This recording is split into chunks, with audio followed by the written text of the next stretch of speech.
শুভ সন্ধ্যা। আপনারা দেখছেন সময়ের খবর। আজকে নির্ভীক বিশ্লেষণে রাজ্যে তোলপাড় করা একটা বিষয় নিয়ে বলতে এসেছি। বিজেপির হরিণঘাটা কেন্দ্রের বিধায়ক অসীম সরকার বাংলাদেশ থেকে পালিয়ে এসেছেন এদেশে। অসীম সরকার বাংলাদেশ থেকে পালিয়ে এসেছেন এদেশে। এদেশে এসে চুপচাপ বসে নেই। কি করছেন?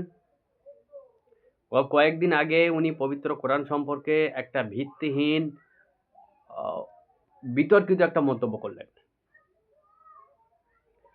ওনার কাছে নাকি তথ্য রয়েছে যে পবিত্র কোরআন বদরের যুদ্ধের সময় পুড়ে ছাই হয়ে গিয়েছিল, সেটাই অরিজিনাল কোরআন।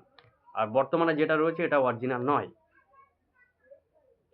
প্রথমেই বলি, অসীম সরকার আপনাকে কি বলবো আর, বদরের যুদ্ধ যখন হয়েছিল সে সময় পবিত্র কোরআন পুরোপুরিভাবে কমপ্লিট হয়নি। তখন কোরআন মানে উপর থেকেই ওহি আসমান থেকে তখন কন্টিনিউ আসছিল একটু একটু একটু একটু করে, তখনও কমপ্লিট হয়নি। তাই বদরের যুদ্ধের সময় পবিত্র কোরআন পুড়ে যাওয়া, এটা মূর্খের স্বর্গে বাস করা। ওই বাংলাদেশ থেকে রাতের বেলা পালিয়ে আসা, তারপরে এই দেশটাকে নিজের মনে করা, ব্যাপারটা ঠিক এই ধরনের একটা কিছু ব্যাপার। আপনি বাংলাদেশ থেকে পালিয়ে এসেছেন রাতের বেলাতে, আর এখানে ঠান্ডা ঘর থেকে ঢিল ছুটছেন আর যা ইচ্ছা তাই বলছেন।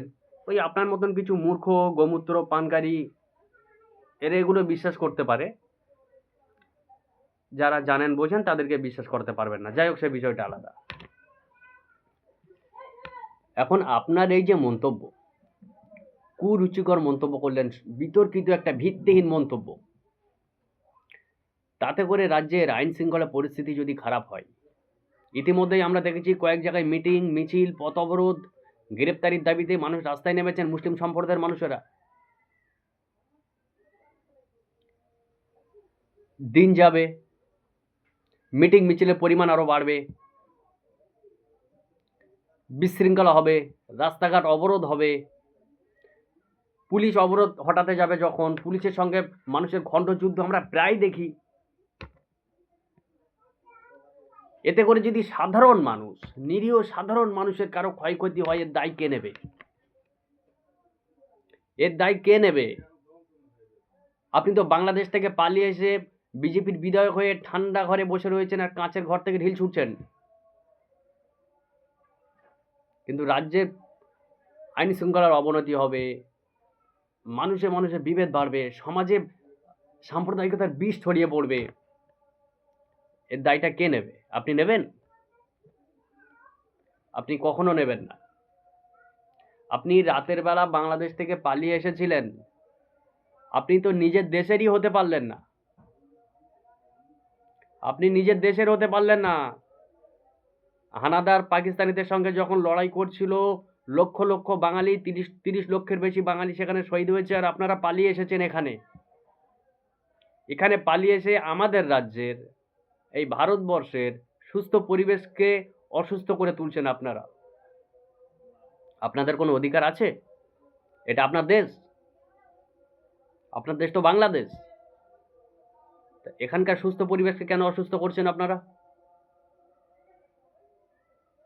কোন অধিকারে? আজকে রাজ্যের আইন শৃঙ্খলা পরিস্থিতি খারাপ হবে। এই মুসলিমরা, এরা কিচ্ছু চায় না।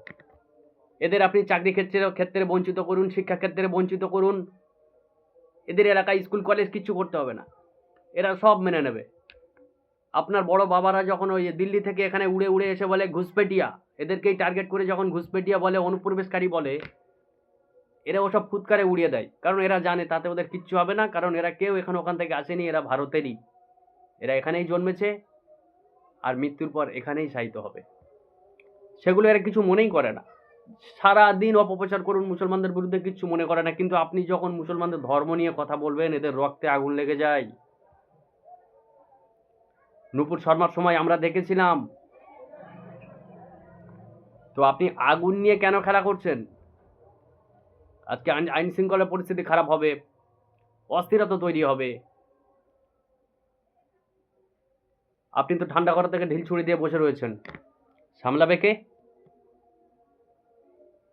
আপনি বাংলাদেশ থেকে পালিয়ে এসেছেন, নিজের দেশের হতে পারলেন না। নিজের দেশে যখন সেখানে লক্ষ লক্ষ বাঙালিরা পাকিস্তানি হানাদারদের সাথে লড়াই করছিলেন, আপনি রাতের অন্ধকারে পালিয়ে এসেছেন এদেশে। অর্থাৎ আপনি বাংলাদেশকে নিজের দেশ মনে করে তাকে ভালোবাসতে পারলেন না, নিজের দেশে পড়ে থাকতে পারলেন না। অথচ দেশের জন্য শহীদ করে 30 লক্ষ বাঙালি শহীদ হয়েছে 71 সালে, আর আপনার পালিয়ে এসেছেন এদেশে। তা আপনি নিজের বাংলাদেশের হতে পারলেন না, নিজের দেশের নাগরিক সে দেশের আপনি হতে পারলেন না, আপনি আমাদের কিভাবে হবেন?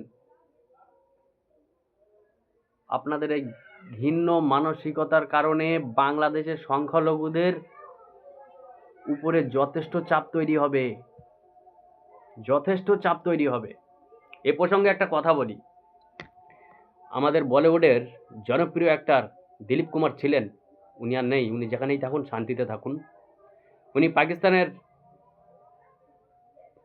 পারভেজ মোশাররফকে এক সময় চিঠি লিখেছিলেন আর বলেছিলেন যে ভারত পাকিস্তান যখন টেনশন হয় তখন এদেশের সংখ্যালঘুদের অবস্থা খুবই শোচনীয় হয়, এরা খুব টেনশনের মধ্যে থাকে। তাই আপনি দয়া করে ভারত পাকিস্তান টেনশন হয় এমন কিছু করবেন না। আর অসীম সরকার,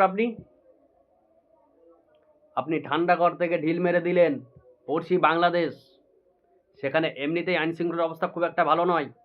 আবার যদি এইটাকে ইস্যু করে সাধারণ হিন্দু ওখানে যারা সংখ্যালঘু রয়েছে তাদের উপরে যদি আবার আক্রোশ যদি নেমে আসে, দায়ী কে হবে? দায়ী কে হবে? আপনি তো ঠান্ডা করে বসে বসে পাঞ্চি করছেন, সারাদিন হিন্দু হিন্দু করছেন, বাংলাদেশে হিন্দুদের উপর অত্যাচার হচ্ছে, আপনি কি করলেন? তাদেরকে তো বিপদের মুখে ঠেলে দিলেন। আরো এ দেশের সাধারণ মুসলমানেরা আইনের দাস, এরা চুপ করে বসে থাকবে হাতে হাত গুটিয়ে আইন কি করে? আপনার বিরুদ্ধে কিছু প্রশাসন করুক আর নাই করুক, বাংলাদেশে তো আইনের শাসন নেই, সেখানে সংখ্যাগুরু মুসলিম, তাহলে সেখানকার সাধারণ সংখ্যালঘু হিন্দুদের আপনার একটা মন্তব্যের কারণে তাদেরকেও বিপদের মুখে পড়তে হতে পারে, আর এটা অত্যন্ত স্বাভাবিক। আমাদের ভিতরে বর্ডার রয়েছে হয়তো, কিন্তু আমাদের দূরত্ব খুব বেশি নেই। এখানে কিছু হলে সঙ্গে সঙ্গে ওখানে আক্রোশ প্রতিবাদ আমরা দেখতে পাই। ওখানে কিছু হলে যেমন দীপুচন্দ্র দাস তাকে নির্মমভাবে হত্যা করেছে কিছু পাষণ্ড কুলাঙ্গার, তার জন্য আমাদের কলকাতাতে মিটিং মিছিল বিক্ষোভ যা যা কিছু করার এখানে হচ্ছে, হওয়া উচিত। এখানে আপনি এত বড় এত নোংরা জঘন্য কুৎসিত মন্তব্য করবেন? আপনি তো মানুষেরও অযোগ্য, নরকের কীট, আপনি তো নরকের কীট। আপনাকে তো মানুষ বললেও মানে বেশি মানুষই নন, আপনি মানুষের পর্যায়েই পড়েন না। আপনাকে যারা মানুষ মনে করে আপনি মানুষের পর্যায়ে পড়েন না, আপনি নরকের কীট, জাহান্নামের কীট, জাহান্নামের কুকুরের থেকেও খারাপ। আপনি এমন একটা মন্তব্য করলেন, এখানকার মুসলমানের কথা ছেড়েই দিলাম, তারা আইনের দলগত দাস, আইন কি করে তারা চুপ করে বসে থাকে, শান্তিপ্রিয় মানুষ। আমাদের দেশেই আসলে এমন, আমরা সকলেই আইনের দাস, আইন কি করে আইনের দিকে চেয়ে বসে থাকি। আপনারা এখানে 80% রয়েছেন, আপনারা আইন হাতে তুলে নিয়ে যাকে তাকে মব করে 2-10 জন মিলে বিগত এক সপ্তাহের মধ্যে অন্তত 5 থেকে 6 জন মুসলমানকে পিটিয়ে হত্যা করা হচ্ছে ভারতের বিভিন্ন প্রান্তে। কোথাও মিটিং মিছিল প্রতিবাদ নেই, হয় না।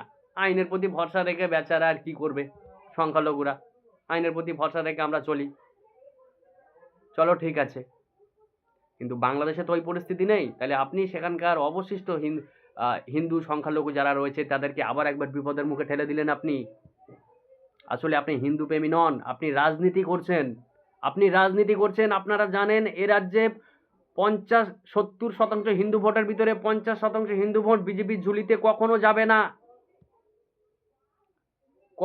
যাবে না, খুব বেশি হলে 38 থেকে 40%, আর তাতে আপনার এ রাজ্যে ক্ষমতায় আসতে পারবেন না। সেটা জেনে বুঝেই কি হিন্দু ভোটটাকে এক কাট্টা করার জন্য এই সমস্ত সাম্প্রদায়িক গোলা ছুটছেন? পারবেন না, সম্ভব না। আপনার হয়তো মনে হতে পারে এইভাবে হিন্দু ভোট 70% হিন্দু ভোটের মধ্যে 50% হিন্দু ভোট বিজেপিতে পড়বে আর আপনার ড্যাং ড্যাং করে সরকার করবেন, এইরকম নোংরা সাম্প্রদায়িক উস্কানি দেবেন, তারপর মুসলমানরা রাস্তায় নামবে, আপনারা সবাইকে দেখাবেন এটা বাংলাদেশ হতে চলেছে, আমাদের রাজ্য বাংলাদেশ হতে চলেছে, মুসলমানরা রাস্তা অবরোধ করছে, তাদেরকে রাস্তায় নামিয়েছে কারা? আপনার মতো কুলাঙ্গার তাদেরকে রাস্তায় নামতে বাধ্য করেছে।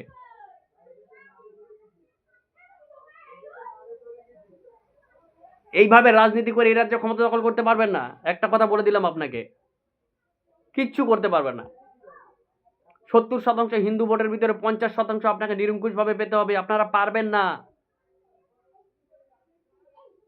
এ রাজ্যের মেজরিটি সম্প্রদায়ের হিন্দু, তারা সবাই বোকা নয়। তার ভিতরে ওই 38% যাদেরকে আপনারা বোকা বানিয়ে রেখেছেন, ওইটুকুই, এর বেশি আর হবে না। সুস্থ, স্বাভাবিক এবং শুভবুদ্ধি সম্পন্ন মানুষ এখানে রয়েছেন। হিন্দু সম্প্রদায়ের মধ্যেও অনেকে রয়েছেন সুস্থ, স্বাভাবিক। তারা ভারতের আইন কানুন সংবিধানটা বোঝেন, আর আপনাদেরকে ঘৃণা করেন, বিশেষ করে আমাদের এই বাংলাতে। আপনি ওই গোবলয়ের রাজনীতি আমাদের বাংলাতে চালাতে চাইবেন, চলবে না, কখনো চলবে না। চেষ্টা করে আগেও দেখেছেন অনেক, কিন্তু চলবে না। আপনারাও সেটা ভালো জানেন, সেই জন্য বারবার চেষ্টা করছেন সাম্প্রদায়িক সুরসুরি দেব, মুসলমানেরা রাস্তায় নামবে, এরা রাস্তা অবরোধ করবে, এই ভোটের আর কয়েক মাস বাকি, এরা রাস্তা অবরোধ করবে, আইন শৃঙ্খলার অবস্থার অবনতি হবে। তারপরে আপনারা সেটা দেখাতে শুরু করবেন মুসলমানেরা সবে 30% কি শুরু করেছে, এদেরকে মাঠে নামালো কারা? বুড়ো ভাম বাংলাদেশ থেকে পালিয়ে এসেছেন, ভালোই যুক্তি সাজান। এখানে আমাদের উপরে অত্যাচার হচ্ছে তাই পালিয়ে এসেছি, অত্যাচার হচ্ছিল তাই পালিয়ে এসেছি। আমাদের দেশে মুসলমানরা খুব বেশি সুখে নেই। গত অন্তত 2 সপ্তাহের মধ্যে 5 থেকে 7 জনকে পিটিয়ে হত্যা করা হয়েছে। মুর্শিদাবাদের জুয়েল ডানা, বিহারে আতাউর হোসেন থেকে শুরু করে আরো কয়েকজনকে। এদেশের মুসলমানরা দেশ ছেড়ে পালাতে চায় না, কেউ যাবে না এখানে, এদের মৃত্যু হবে এদেশেই হবে, এরা কেউ দেশ ছেড়ে চলে যাবে না। একে বলে দেশপ্রেমিক, এদেরকে দেশপ্রেমিক বলে। আপনারা রাতের অন্ধকারে পালিয়ে এসেছেন আর দেশপ্রেমিকের সার্টিফিকেট বেরোবেন? দেশপ্রেমিক কাকে বলে দেখুন, মরতে হলে দেশেই মরবো। আপনার বিরুদ্ধে যদি প্রশাসন ব্যবস্থা নেয় তো খুব ভালো কথা, না তো আপনি কিন্তু বারুদের স্তূপে আগুন লাগিয়ে দিয়েছেন। ইতিমধ্যেই মিটিং, মিছিল, প্রতিবাদ, প্রতিরোধ শুরু হয়েছে। একটা খবর আমরা পাচ্ছিলাম, আইএসএফ বিধায়ক, ভাঙড়ের একমাত্র বিধায়ক নওশাদ সিদ্দিকী হুগলি জাঙ্গিপাড়া থানায় আপনার এগেনস্টে এফআইআর দায়ের করেছে। প্রশাসন যদি ব্যবস্থা নেয় তো ঠিক আছে, নয়তো কিন্তু অবস্থা যেভাবে দেখছিলাম, মানুষের ভিতরে দিকে দিকে ক্ষোভ দিকে দিকে বাড়ছে, তাতে আমার মনে হয় যদি কোনো ইনসিডেন্ট, আমরা কখনই চাইবো না তেমন কিছু হোক, যদি কখনো কিছু হয়ে যায় এর জন্য দায়ী থাকবে এই অসীম সরকার কুলাঙ্গার বুড়ো ভামটা। আমাকে মাফ করবেন, এত বড় কথা বলতে হলো, বুড়ো ভাম বললাম ওকে আমি। ও ঠান্ডা করে বসে মৌচাকে ঢিল মেরেছে। মরবে, সাধারণ অসুবিধা কাদের হবে? হয়রানির শিকার কারা হবে? সাধারণ জনজীবন যদি ব্যাহত হয়, রাস্তাঘাট অবরোধ হবে, ও বুড়ো ভাম তো বসে থাকবে কাঁচের ঘরে বসে, জেট প্লাস নিরাপত্তার মধ্যে উনি বসে থাকবেন, সাধারণ মানুষের জীবন দুর্বিষহ হবে। রাজ্যের আইন শৃঙ্খলার অবস্থা যদি কোনো অবস্থাতে খারাপ হয়, এই বুড়ো ভাম তার জন্য দায়ী থাকবে, আপনি দায়ী থাকবেন। প্রশাসন আপনার বিরুদ্ধে কি ব্যবস্থা নেবে আমরা জানি না। আর একটা কথা বলবো এই বিষয়ে, প্রশাসন, আমাদের রাজ্যের প্রশাসনের কাছে অন্তত আমাদের হাত জোড় অনুরোধ থাকবে,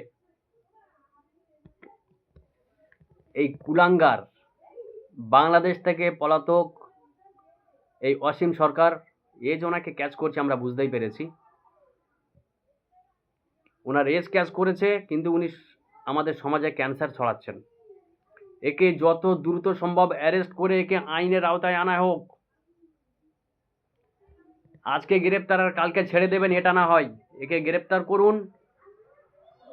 সাম্প্রদায়িক সম্প্রীতি নষ্টের অভিযোগ আনুন এর বিরুদ্ধে, সমাজে অশান্তি তৈরির চেষ্টা করেছেন, একে আইনের আওতায় আনুন যত তাড়াতাড়ি সম্ভব। যদি সেটা হচ্ছে সেটা খুবই ভালো কথা, তাহলে প্রশাসনকে আমরা স্যালুট করব। শুধু শুধু ভোট ব্যাংকের চিন্তা মাথায় রাখবেন না, যে কে গ্রেপ্তার করলে বোধহয় হিন্দু ভোটটা আমার হাত থেকে বেরিয়ে যাবে।